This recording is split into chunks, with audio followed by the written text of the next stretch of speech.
Olá! Nesta aula a gente vai trabalhar com a taxa interna de retorno modificada.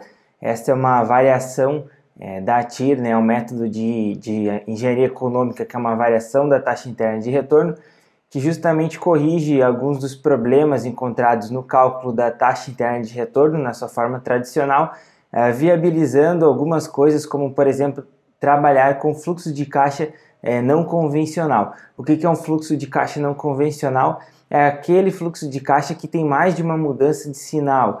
Como assim? Um fluxo convencional é aquele que você tem uma saída de caixa, né, um fluxo negativo no período zero, e depois você começa a ter fluxos positivos e assim vai até o fim do projeto.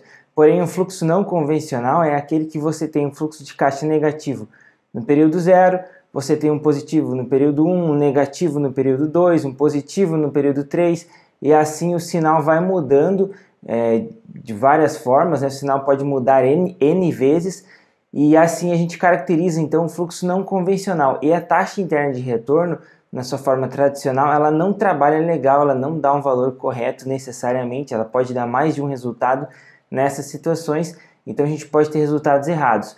Além disso, a taxa interna de retorno modificada, ela viabiliza com que a gente trabalhe com duas taxas que vão trabalhar de forma diferente com fluxos de caixa positivo e fluxos de caixa negativo. Então a gente consegue jogar o que ela faz, né, em termos de método, assim, ela pega os fluxos de caixa positivos, joga lá para frente, para o último período, pega os fluxos negativos, traz todos a uma taxa de desconto para o período zero, tá? E as taxas usadas para levar os fluxos positivos lá para frente, a taxa é chamada de taxa de reinvestimento, ou taxa de investimento, como o caso no parâmetro do Excel. E quando a gente traz os fluxos negativos a valor presente, a gente está usando uma taxa chamada de taxa de financiamento.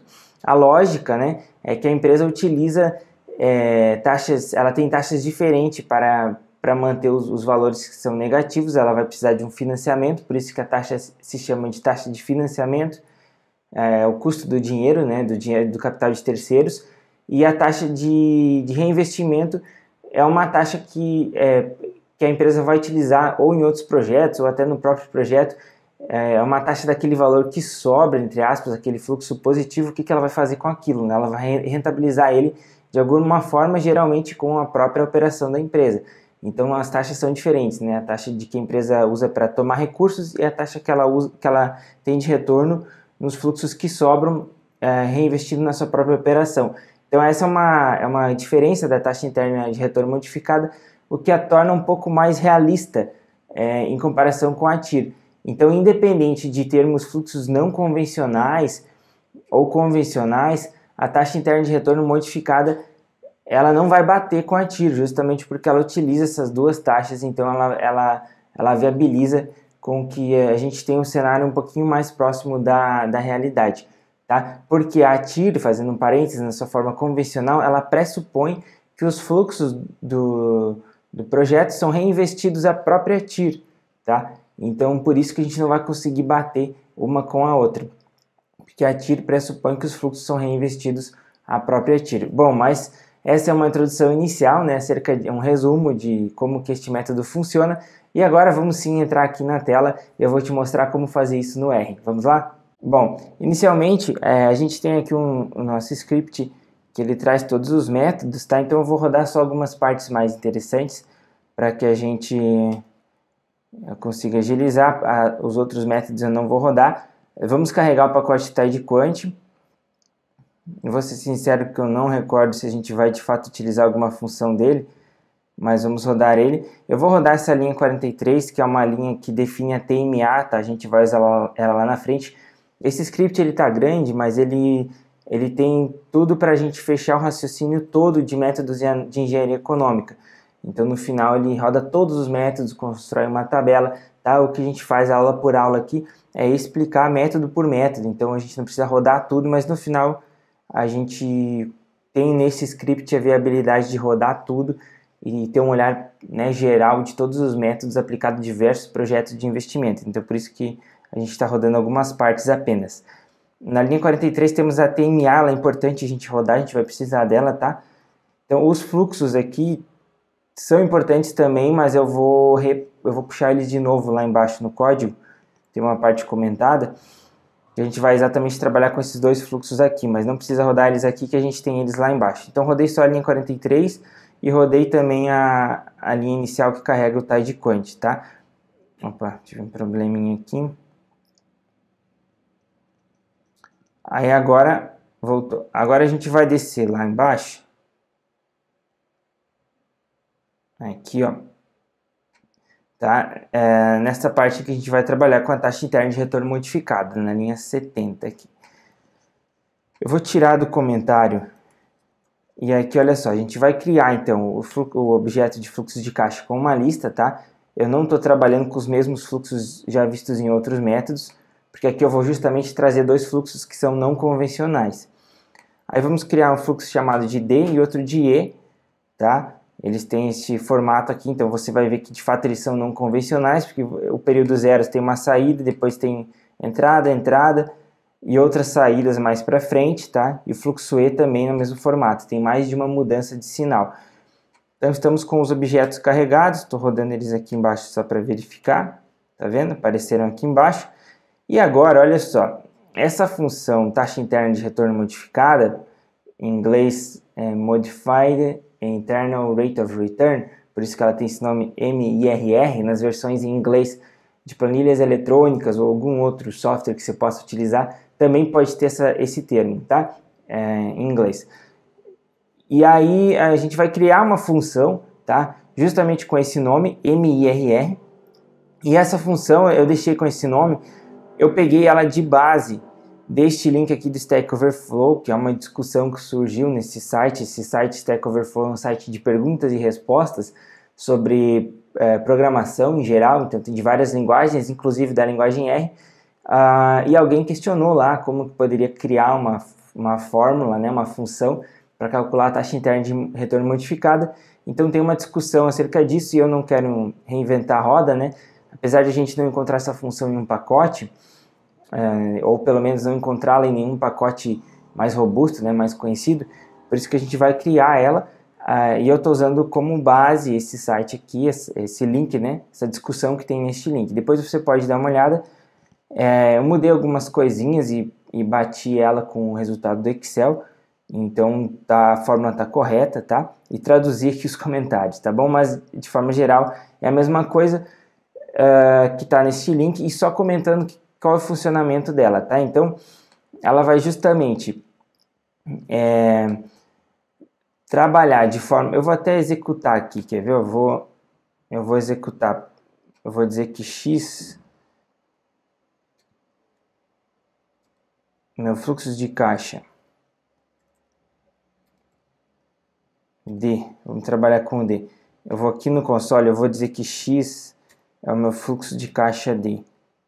Só para a gente poder executar o que tem na função. E discount rate e investment rate eu vou colar aqui de baixo, tá? Ó, a gente já vai discutir mais sobre isso. Deixa eu só criar esses objetos para eu poder explicar a função para você. Tá, agora o que eu estou fazendo aqui é criando um objeto discount rate e um objeto investment rate, porque eu vou entrar dentro da função e eu quero que você entenda. Então, vamos lá. Eu tenho agora um objeto X, que é o meu fluxo, tá? Que vai ser a entrada da função. O objeto X está aqui embaixo. Eu seleciono e dou Ctrl Enter, que eu consigo rodar só o objeto que eu selecionei. Então, vamos lá. Se eu aplico essa primeira linha aqui da função, olha só o que ele faz. Ele transforma aquele meu fluxo em só fluxos negativos, tá? Dando zero para os demais. Então, agora só tem fluxos negativos. Os outros ele deixou de lado, tá bom? Por quê? Porque ele vai dar um tratamento diferenciado para os fluxos negativos. O que ele vai fazer aqui?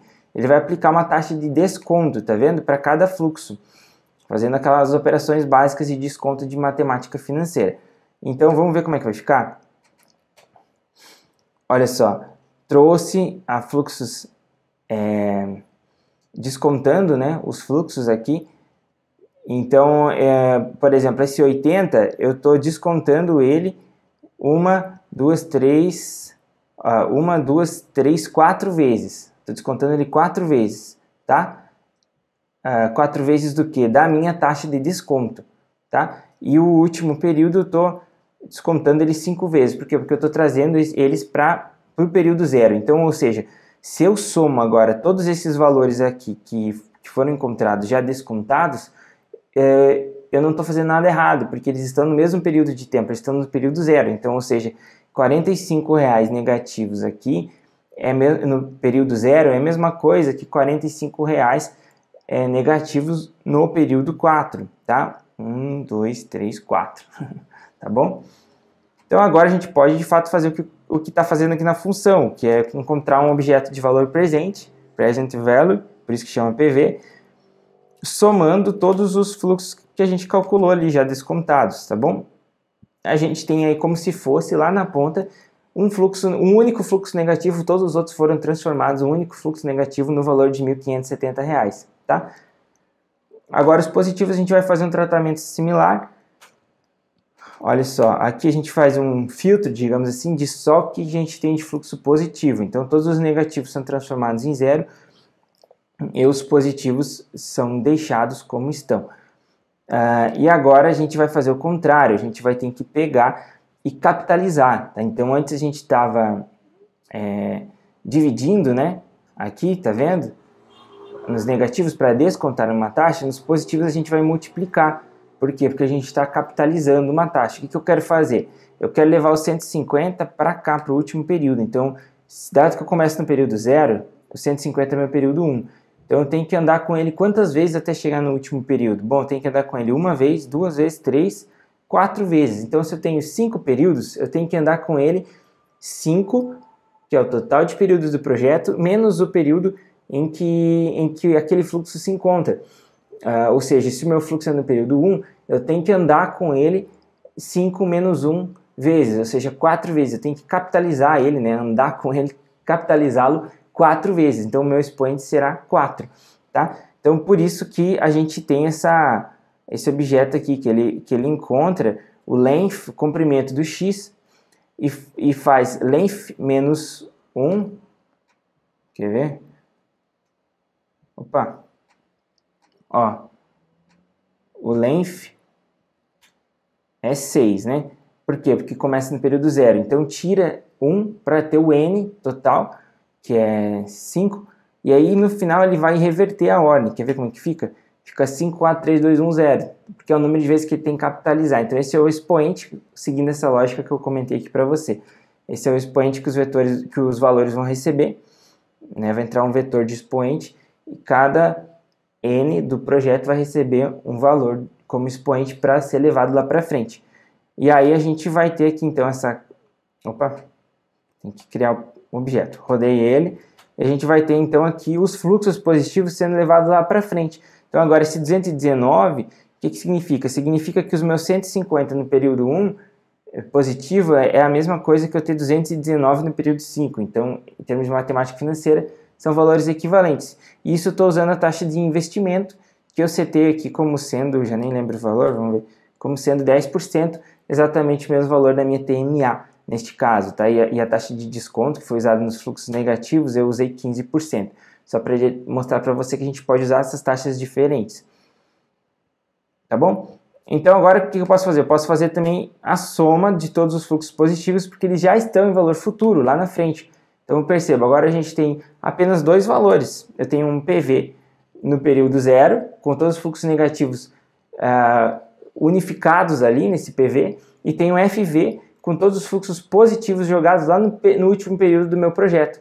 Então agora eu tenho o quê? Eu tenho um fluxo convencional com dois valores, tá? Então agora sim a gente pode fazer simplesmente um cálculo de retorno, né? Onde a gente vai pegar e ver o que a gente tem que fazer. A gente tem que ver, quanto que eu tive de fluxo positivo lá na frente. E vou dividir sobre a entrada, sobre o fluxo inicial, que foi um fluxo negativo.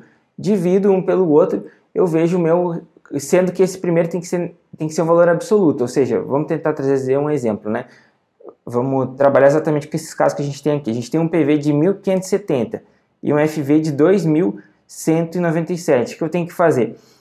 Eu tenho que supor que eu investi 1.570 e eu tive um retorno de 2.197, isso em 5 períodos. Então eu vou ter que calcular a taxa que eu tive total para esse projeto. Então, eu vou dividir 2.197 por 1.570 em termos absolutos. Esse sinal não vai me importar neste caso, tá?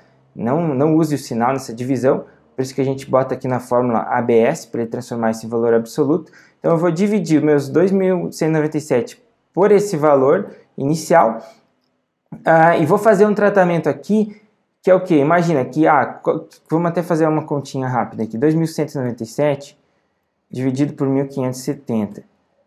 Tiro 1, que é a taxa, eu vou ter um retorno aí de 40%, só que é 40% para 5 períodos do projeto. Eu preciso ter esses 40% numa forma equivalente período a período, que essa é a lógica da taxa interna de retorno modificada, tá bom? Ela é uma taxa relativa que representa uma taxa aproximada período a período que aquele projeto traz de rendimento, tá bom? Então vamos ver quanto é que ficaria neste caso. Vou rodar só ela aqui, que eu estou executando os objetos dentro da função. Então dá 6%, tá? 6,95%. Esse é o resultado da nossa função. E eu fiz uma prova real no Excel, tá? No Excel, o que a gente fez? Eu tenho aqui, está um pouquinho confusa essa planilha, mas a lógica é assim, eu tenho N, né, dos números de períodos, eu tenho o meu fluxo, é o mesmo fluxo que a gente tem lá. Aqui eu faço um tratamento para os fluxos negativos, um tratamento para os positivos, calculo a taxa interna de retorno na mão, tá? Calculo ela na mão, nesse formato, somando os valores negativos, positivos, dividindo. Mas eu também posso usar aqui, de uma forma muito mais simples, a fórmula emitir do Excel, que é justamente a fórmula da taxa de retorno, taxa interna de retorno modificada, que ela me pede só o fluxo de caixa. O segundo parâmetro dela é a taxa de financiamento, que eu coloquei 15%, e o terceiro parâmetro dela é a taxa de reinvestimento, que eu coloquei como sendo a própria TMA. A taxa de reinvestimento é a mesma taxa que a gente está chamando no R de taxa de investimento, né? Isso, investment rate, e a discount rate, que a gente está chamando no R, é a mesma taxa de financiamento que o Excel trabalha, tá? Então, com isso, a gente chega no mesmo valor aqui no Excel, né, 6,95%, que é exatamente o mesmo valor que a gente chegou aqui. Vamos lá. Agora, voltando, né, o que eu tenho que fazer? Eu executei item a item dentro da função, mas eu não quero mais saber disso, então eu vou até remover o objeto X que eu criei, para você não se confundir. E esses objetos também não precisam existir, esses objetos que eu criei. Eu vou remover discount rate, e vou remover também o investment rate, tá?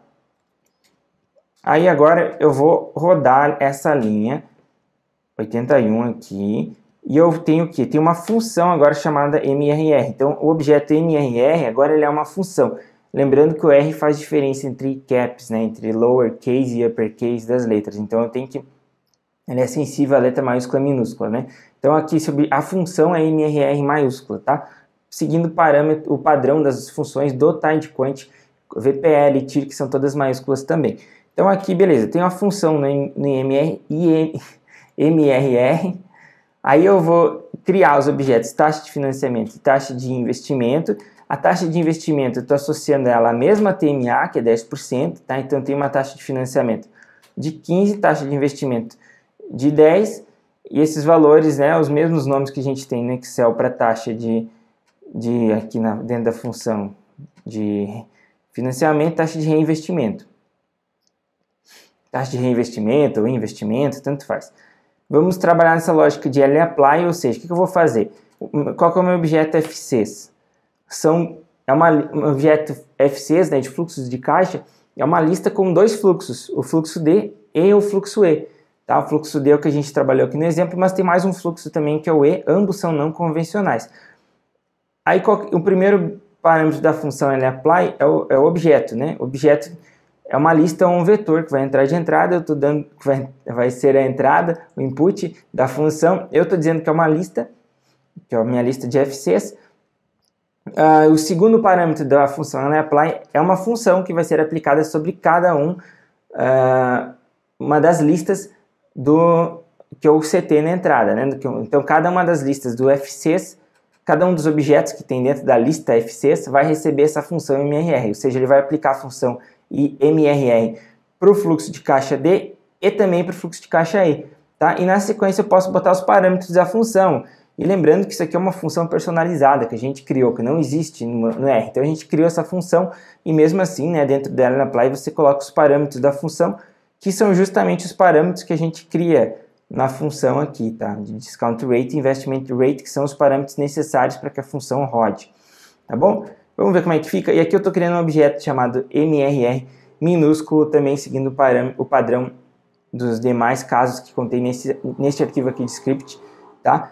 E aqui MRR maiúsculo é a função, MRR minúsculo é o meu objeto já calculado. Vamos executar ele para ver como é que ficou. Eu rodei ele, vamos ver. Ele ficou aqui, justamente os valores, tá? Então, significa que o meu fluxo de caixa D tem uma taxa interna de retorno modificada de 6,9%, tá em decimal aqui, tudo bem? Deixa em decimal, né, por enquanto, não estamos falando de relatório, então deixa ela em decimal por enquanto, que é melhor para trabalhar em termos de cálculo dentro do R. E está dizendo aqui também que o meu fluxo de caixa E teve uma taxa de 10%. Exatamente os mesmos valores que bate aqui no Excel. Tá? Fluxo de caixa E, eu só fiz só apliquei a função, deu 10,372, o mesmo valor aqui que a gente tem. Então, bateu, e assim nós calculamos a nossa taxa interna de retorno modificada com uma função personalizada dentro do R. Comentei com você sobre os casos, né, que a taxa interna de retorno modificada se aplica, porque que ela geralmente pode ser uma boa alternativa em relação à taxa interna de retorno no formato tradicional e especificamente nos casos de fluxos não convencionais, aí sim ela é o caso mais ideal a ser aplicado em termos de encontrar uma taxa relativa, né, que o projeto dá de retorno. Então assim a gente finaliza essa aula e nos vemos nas próximas.